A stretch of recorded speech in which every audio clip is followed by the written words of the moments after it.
আসসালামু আলাইকুম এভরিওয়ান, সবাইকে আবারও স্বাগতম জানাচ্ছি মাইসেলফ কুকিংয়ে। তো আজ আমি কাঁঠাল বিচির ভর্তা করব। সেজন্য আমি এখানে রোদে শুকিয়ে নেওয়া কতগুলো কাঁঠাল বিচি নিয়ে নিয়েছি। তার সাথে গোটে কয়েক পেঁয়াজ, দুটো রসুন, 4-5টা শুকনো মরিচ নিয়ে নিয়েছি। এখানে কাঁচা মরিচও নেওয়া যাবে, আমি শুধু শুকনো মরিচ নিয়েছি। তো একটা প্যান গরম করে নিয়েছি, এখানে আমি কাঁঠাল বিচিগুলো ঢেলে দিলাম। এগুলো এখন ভেজে নিতে হবে। যেহেতু ভর্তা করব, বেশি ভাজা যাবে না, ভর্তাটা যেন একটু স্মুথ হয়, সেজন্য হালকা যে ভেজে নিতে হবে। যে দেখতে পাচ্ছেন, এখন আমি একটু ঢাকনাটা দিয়ে দিলাম। ঢাকনাটা দেওয়ার পর কিছুক্ষণের মধ্যে ঢাকনার উপরে পানি ঘাম দিয়ে দিয়েছে, দেখতে পাচ্ছেন। এই তো এখন আমি আবার একটু নেড়ে চেড়ে নেব, যেন বেশি ভাজা ভাজা না হয় সেদিকে খেয়াল রাখতে হবে। অনেকে কাঁঠাল বিচির ভর্তা শুটকি দিয়ে খেতে পছন্দ করেন, যে যেভাবেই খান। তো আজ আমি শুধুই পেঁয়াজ, রসুন আর শুকনো মরিচ দিয়ে বেটে কাঁঠাল বিচির ভর্তাটা করব। দেখতে পাচ্ছেন, আমি আবারও ঢাকনা দিয়ে আবার ঢাকনাটা নেমে ফেলে দেখব যে আমার কাঁঠাল বিচিটা হয়ে এসেছে কিনা। হ্যাঁ, অনেকটাই কাঁঠাল বিচিটা হয়ে এসছে, ফুলে গেছে ভিতরে। এটা দেখতে পাচ্ছেন। হওয়ার পরে আমি একটা পাত্রে কাঁঠাল বিচিগুলো ঢেলে নিয়েছি। এখন আমি এগুলো খোসা ছাড়িয়ে নেব। খোসা ছাড়ানোর পরে কাঁঠাল বিচিগুলো দেখতে পাচ্ছেন একটা পাত্রে নিয়ে নিলাম। তার সাথে আমি পেঁয়াজ কেটে নিয়েছি,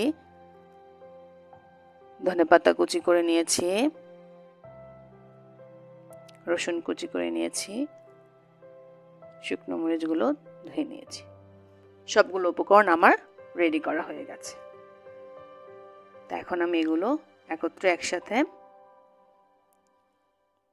পাটায় বেটে নেব। কেউ ছেঁচেও নিতে পারেন, যেহেতু ভর্তা করব, ভর্তার একটা মজা পাটায় না বাটলে আসলে পাওয়া যায় না। আমাদের মা খালারা আগে বেশিরভাগই পাটায় বেটে ভর্তা করতেন। আমরা এখন হয়তো অনেক উপকরণ, অনেক কিছুই আছে চটজলদি করার জন্য। আমি এই যে দেখতে পাচ্ছেন, রসুন কুচি আর শুকনো মরিচগুলো একত্রে বেটে নিচ্ছি। আস্তে আস্তে বেটে নেব। যে আমার তার সাথে আমি একটু পেঁয়াজ কুচিও দিয়ে দিলাম। তারপরে এই যে কাঁঠালের বিচিগুলো আস্তে আস্তে বেটে নিতে হবে। আমি আমার মতো বেটে নিচ্ছি, হয়তো আমার থেকে আপনারা আরো ভালো করতে পারেন। সব শেষে দেখতে পাচ্ছেন আমি এখন আরো পেঁয়াজ কুচি বেটে নিচ্ছি। একটু আড়াবাটা করে নিলে ভর্তাটা একটু টেস্ট আসে, খুব মজা পাওয়া যায়। ভর্তা পছন্দ করেন এমন মানুষ খুব কমই আছে। ভাতের সাথে ভর্তা হলে তো কোনো কথাই নেই। এই তো এখন আমি পেঁয়াজের সাথে দেওয়ার পরে আমি আমার ধনেপাতাটাও একটু হালকা বেটে নিচ্ছি। সবগুলো উপকরণ আমি একত্রে নেওয়ার পর বেটে নিলাম। এখন সব আমার উপকরণ হয়ে গেছে।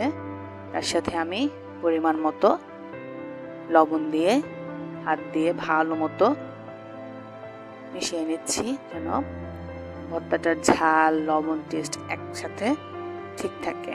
আপনারা যে যেরকম খান, ঝাল কেউ বেশি খান, কম খান, পরিমাণ মতো দেখে নেবেন। আমি তো পাটার মধ্যে সব মিক্স করেছি। এখানে একবারে হয়তো আপনার মিহি না হলে আপনি আরেকবার বেটে নিতে পারেন, আমি দুবারে করেছি।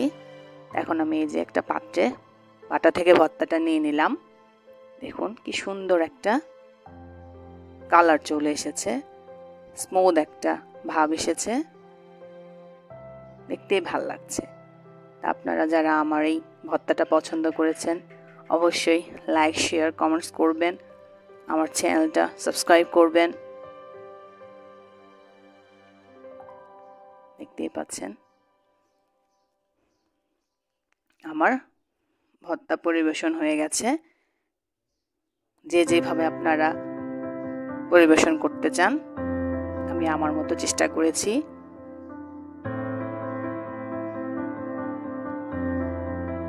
তো ভবিষ্যতে আমি আরো ভর্তার রেসিপি আনার চেষ্টা করব, সেজন্য অবশ্যই আমার সাথে থাকবেন।